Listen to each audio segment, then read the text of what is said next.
Сәлеметсіз бе, құрметті оқырман? Бүгін біз сізбен электронды портфолио жасайтын боламыз.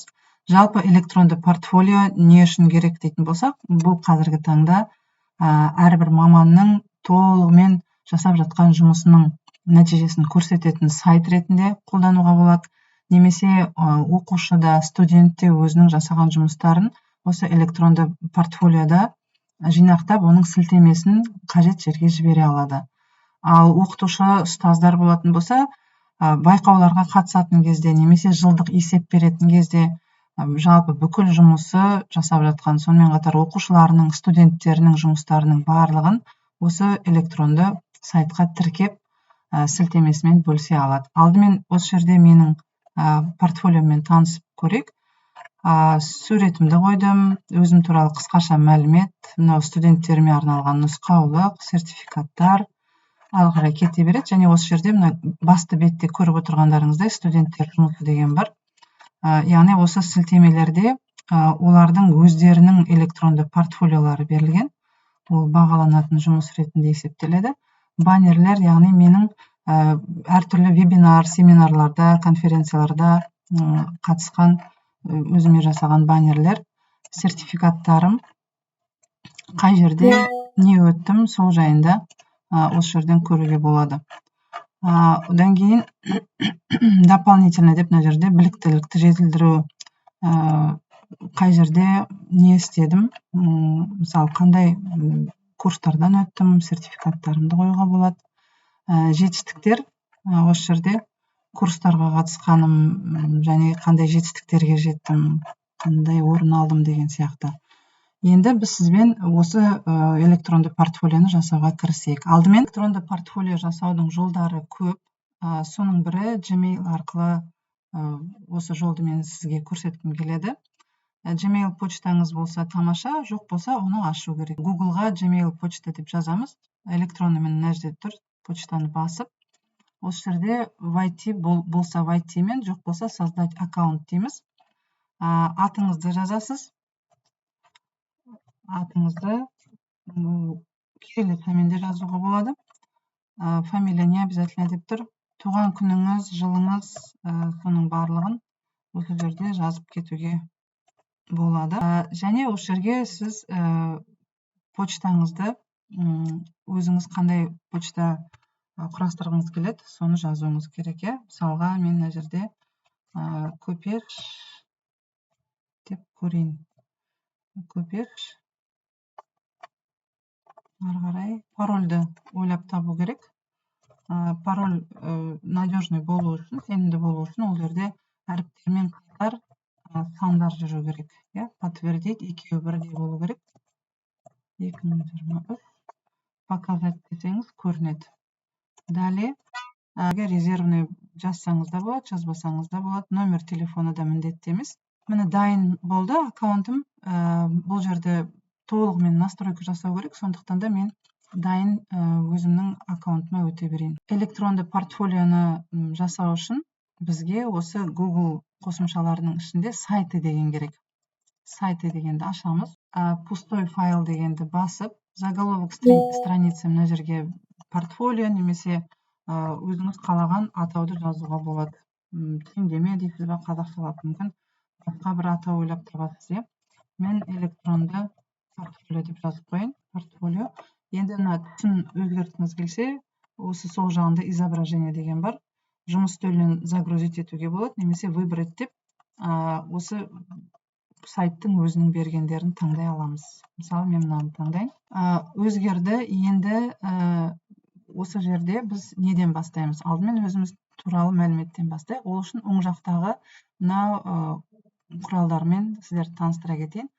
Вставка дейді. Осы жерде текстовое полені басып, мәтін жазуға болады, изображение, сурет қоюға болады. Және мына страница дегенге кіріп, біз осы жерден өзімізге қажетті әртүрлі бөліктерді қолдана аламыз. Осы жерде электронды мынау оң жағындағы страница дегенді басып, өзімізге бірнеше папка жасай аламыз. Добавить под страницу дейміз де. Мысалы, түйіндеме дейік. Түйіндеме деп бір папканы жасайық. Осы түйіндеменің изображениесін өзгертуге болады.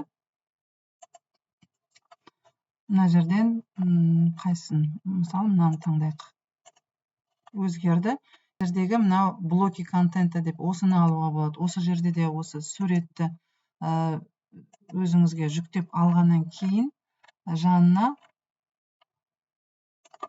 суретті жүктеп алғаннан кейін формасын өзгертуге болады. Үлкен, кіші немесе өзіңізге қалай ыңғайлы сол суретті солай жасауға болады.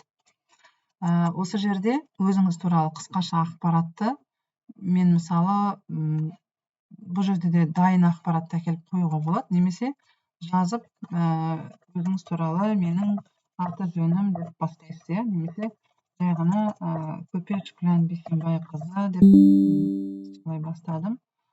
Көпеш Күлән Бейсенбайқызы, туған жылымды, жалпы түйіндемеде қандай ақпараттар болады, соны жазуға болады.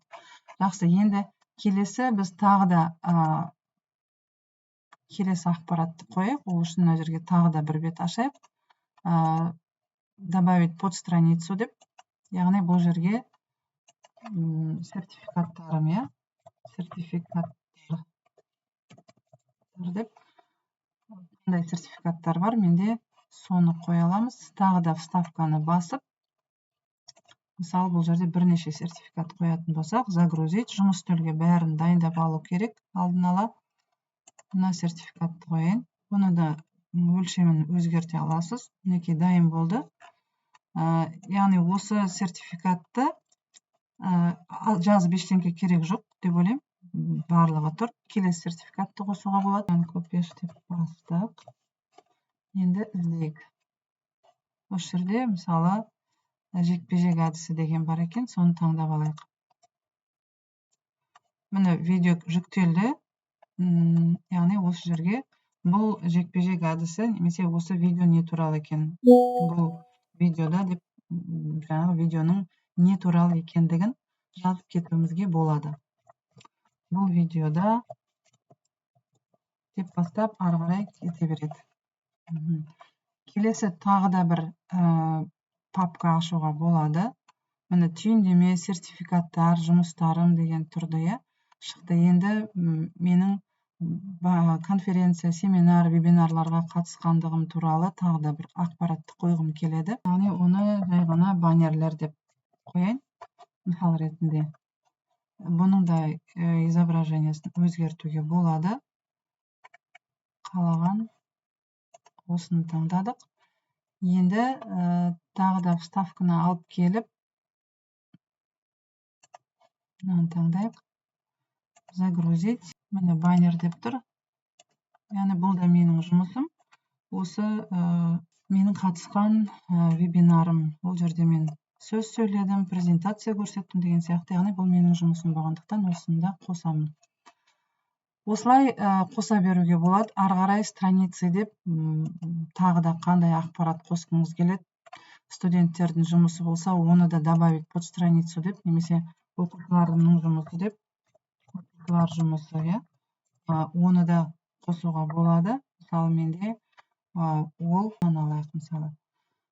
Осы жерде выбрать изображение, немесе дискіден алайық, дискіден алып, менің Google дискінде сақталып тұрған жұмыстардың біреуін алайық. Оны да салуға болады. Тағы да бір дүниені көрсеткім келіп отыр. Вставканың ішінде, мысалы мына жерде документы, презентация деген бар. Сол мен осы жерде презентацияны басып, сіздерге қандай презентациялар бар менде.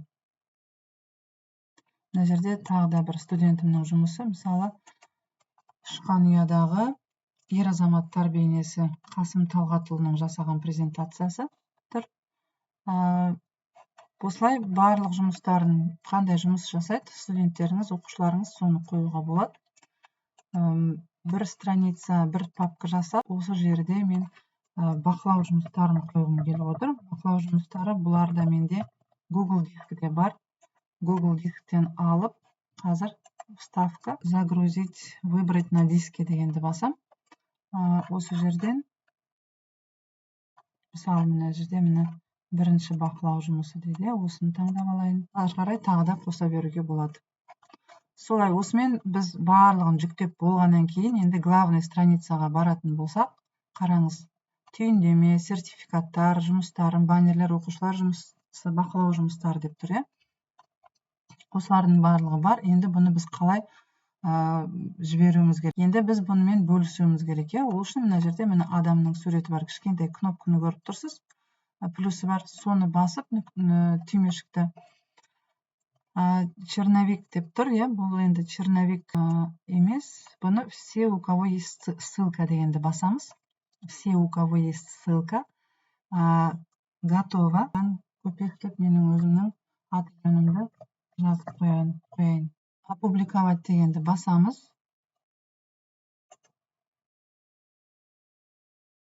Міне енді біз осы дайын электронды портфолиомызбен бөлісу үшін мына жердегі копировать ссылку деп тұр, осы басқан кезде мынау сілтеме шығады. Осы сілтемені копировать етіп алып, керек жеріне жіберетін боламыз.